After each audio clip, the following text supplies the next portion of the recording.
आज लॉकडाउन आपको लगाना है तो सबसे पहले उसका एक मसला करो कि जो गैस सिलेंडर है वो सबसे पहले फ्री करो। आज गैस के सिलेंडर कहां से कहां चले गए, 350 से आज 900 रुपए में गैस के सिलेंडर जा रहा है। यह कहां का इंसाफ है? गैस सिलेंडर जिसने लोन उठाए उनका लोन पूरा माफ करो। बिजली बिल पिछले बार भी बोले तो माफ करेंगे, कोई बिल माफ नहीं करे। बैच के साथ बिजली का बिल भरा के लिया जा रहा है। जो भी गरीबों को और मध्यम वर्गीय लोगों को आपको लॉकडाउन लगाना है, उनके पास पहले उतने गरीबों के पास खास तौर से तो इतना किराना पहुंचाओ कि कम से कम वो 2 दिन खिचड़ी तो भी बना के मुबारक। Anti corruption crime control committee Jalna president, आज जो ये कोरोना के जो बढ़ते आंकड़े जो हम देख रहे हैं, तो ये आंकड़े को लेके एक बहुत बड़ा चिंता का विषय बन चुका है कि सबसे अहम बात कि आज जो कोरोना से सबसे ज़्यादा जो डेथ हो रही है सिविल, खास तौर से सिविल हॉस्पिटल में, तो उसमें सबसे ज़्यादा जो डेथ हो रही है उसमें गरीब लोगों का शुमार सबसे ज़्यादा है। तो मेरा बोलना यह है कि आज जो हमारे प्रशासन से, केंद्र सरकार से, राज्य सरकार से, खास तौर से जो मेरा बोलना है कि आज जो जिनकी भी डेथ हो रही है, जिनकी भी मौत हो रही है, तो ये ज़्यादातर गरीब लोग हैं इनमें से।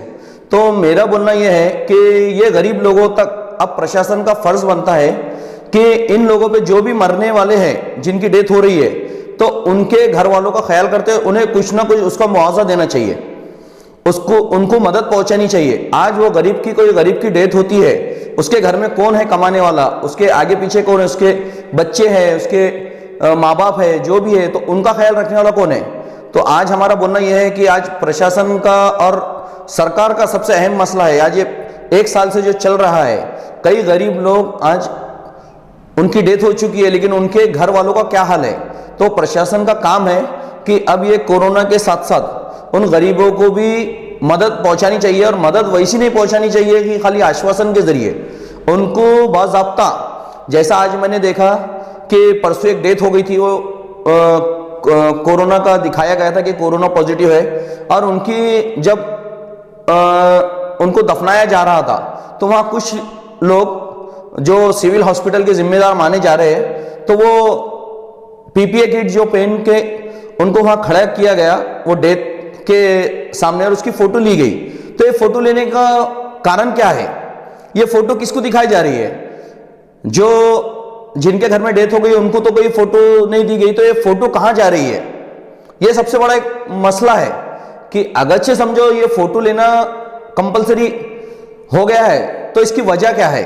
तो जो भी आज सबसे मेन बात, पेशेंट इतने हो रहे हैं, उसके आंकड़े हमें दिखाए जा रहे हैं, इतने पेशेंट आज बढ़ गए, इतने पेशेंट अच्छे हो गए, इतने डिस्चार्ज हो गए, लेकिन जिनकी डेथ हो गई है, तो वो कितने डेथ हो रही है वो भी प्रशासन ने अब दिखाना चाहिए पब्लिक को कि उनके जो डेथ हो गई तो और उनके घर पे क्या मदद पहुंचा रहा है प्रशासन ने आश्वासन नहीं देना चाहिए। अब उनके घर पे रोक कैश के जरिए उन पे मदद पहुंचानी चाहिए, और वो उसकी भी फोटो लेना चाहिए।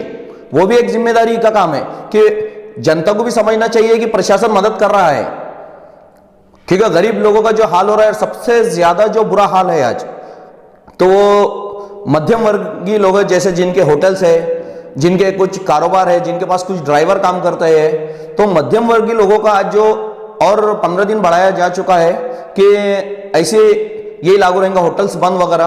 तो आज जो होटल में काम करने वाले जो एक होटल मालिक है और उसके पास 4 काम करने वाले, जब उसकी होटल बंद रहेंगी तो उसके काम वालों को पेमेंट कब तक देंगे? क्योंकि 1 साल से मसला चल रहा है। बीच में कुछ समय के लिए ये खोला गया, लॉकडाउन खोलने के बाद उसमें 2-3 महीने जो कारोबार चले, थोड़ा ऐसा सही रास्ते पे थोड़ा वो लोगों की कंडीशन, आज उन्होंने लोन उठा चुके हैं, आज वो लोन कहां से भरेंगे? 1 साल से मसला चल रहा है, लोन तो माफ होने वाला नहीं है, लोन कुछ रुकने वाला नहीं है, और जो लोन बीच में रुका था उसका ब्याज तक लिया जा रहा है। तो सरकार का काम है कि ये चीज सबसे अहम है। आज कोरोना से ज्यादा ये मुद्दा बन रहा है और बनने वाला है। आज पेट्रोल डीजल के भाव किधर हो गए? आज देखा जाए तो मध्यम वर्ग की जो लोग हैं उनके पास जो वो पेमेंट कहां से देंगे? आज उनके होटल्स बंद है, जिनके पास ड्राइवर्स है, 4-4 ड्राइवर्स है, जब उनका कारोबारी बंद रहेगा तो वो 50-50 हजार पेमेंट 4 आदमी 5 आदमी को कहां से देगा? उसके पास तो एक ही रास्ता हो गया है कि सिर्फ एक तो सुसाइड करना, नहीं तो क्या। अब आप बताइए, आज जिंतूर का भी कुछ मामला सामने आया है कि एक व्यापारी ने आत्महत्या किया। ये सबसे बड़ा चिंता का विषय है। ये विषय भी आप निकालिए ना, ये कब तक चलेगा?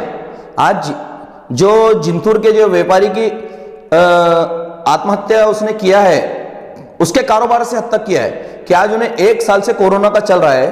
तो आज वही हाल हमारे जो मध्यम वर्गीय लोग हैं, जो होटल्स, टपरी और दूसरे जो चीजें उनकी बंद की गई है, तो मध्यम वर्गीय लोगों का उससे बुरा हाल हो रहा है। क्योंकि वो लोग तो, उनके पास जो काम वाले हैं, उनको तो ये नहीं चला सकते कि कोरोना है हम तेरे को पेमेंट नहीं, क्योंकि वो गरीब, वो नहीं बोल सकते ना। वो उनके पास जो है तो उनको 4 घर चलाना पड़ता है उनके पास काम वालों के।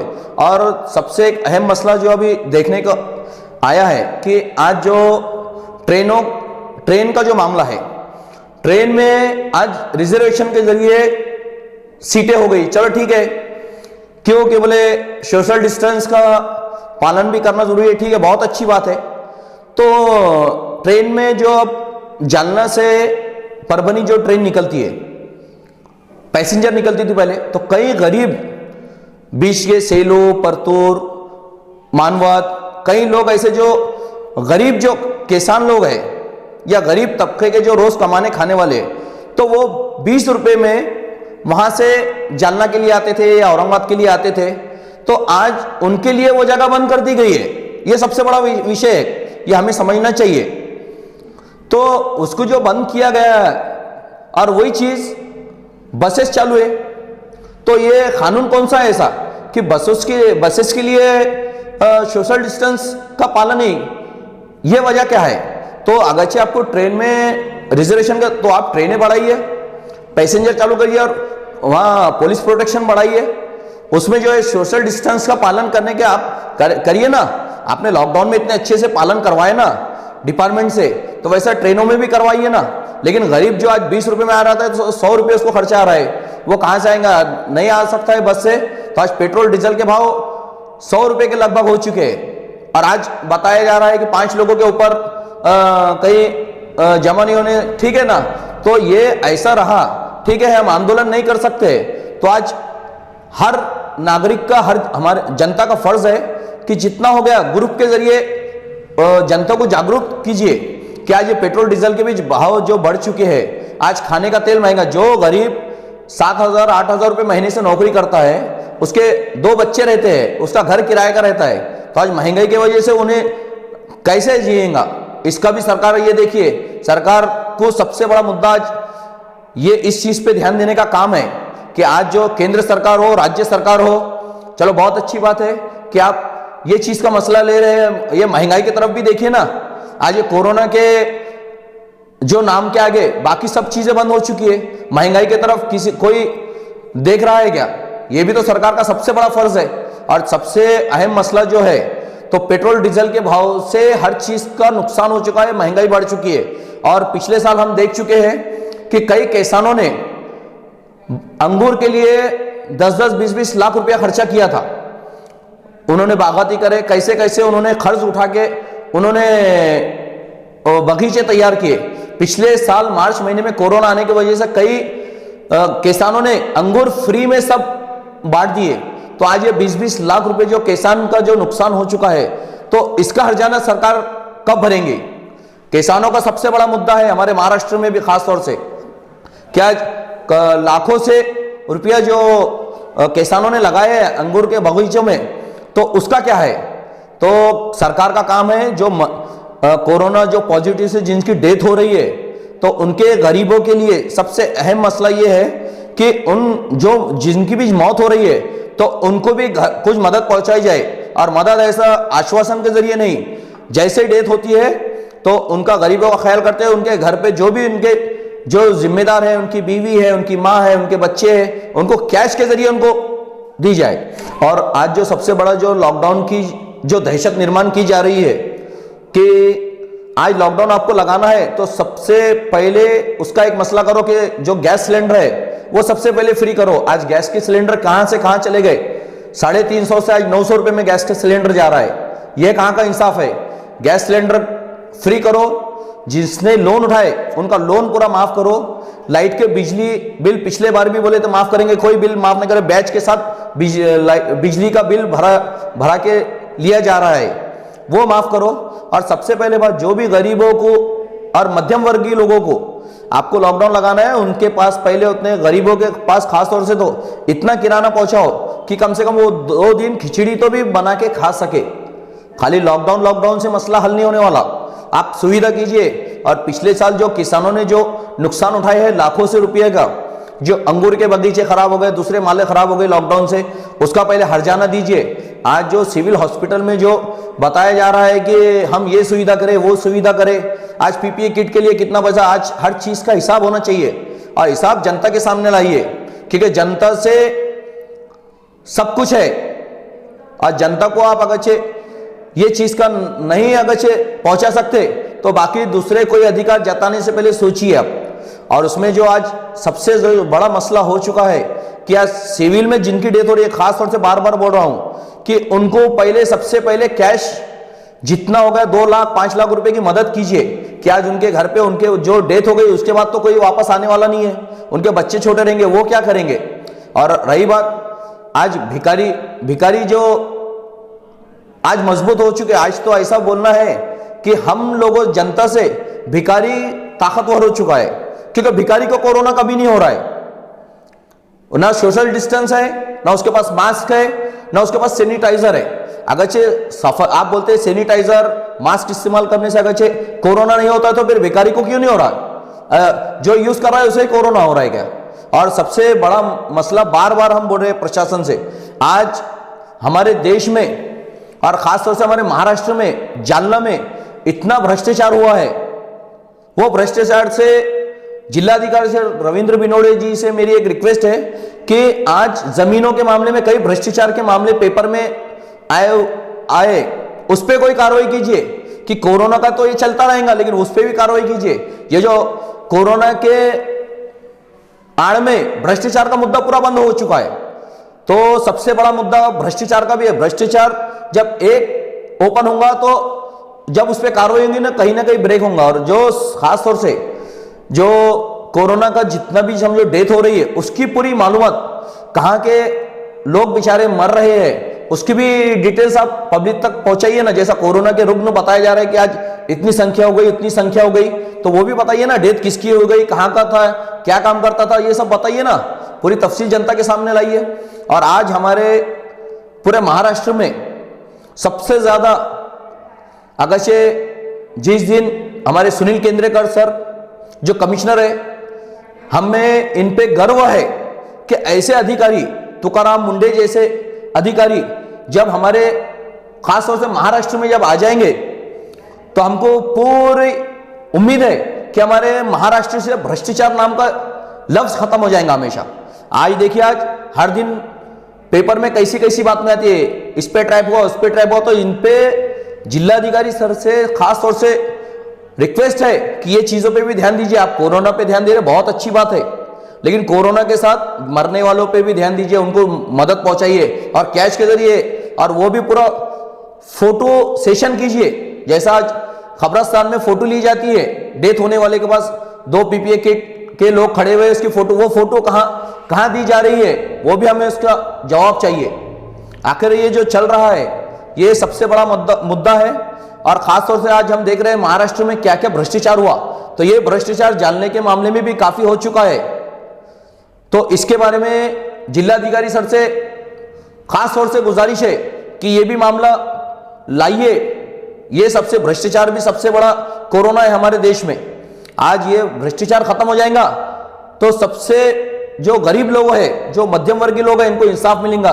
कई हमने चीजें सुनी है कि कोई उद्योगपति है तो उसको जो ऑफिसर चाहिए तो वो ऑफिसर उसका काम करने वाला होना, तो वो अधिकारी वो पोस्ट पे बिठाते।